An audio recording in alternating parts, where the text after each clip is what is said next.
The European Central Bank is pressing ahead with rate hikes, despite the turmoil on global stock markets.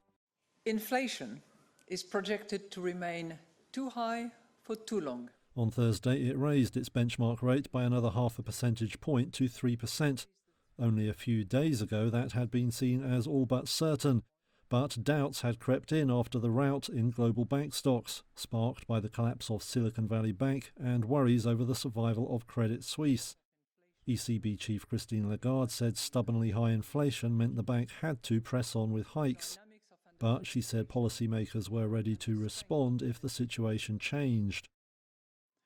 We are monitoring current market tensions closely and stand ready to respond as necessary to preserve price stability and financial stability in the euro area. Rising interest rates have been seen as a major factor in the recent troubles for some banks. Among other reasons, they tend to lower the value of bonds, which form a vast chunk of the balance sheet for many lenders. So it was no surprise to see a mixed market reaction. Eurozone bank shares hit 2-month lows after the news, but later rallied.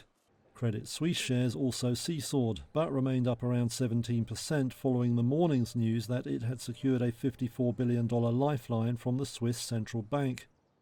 Now attention turns to whether the Federal Reserve will also press ahead with hikes when it meets next week.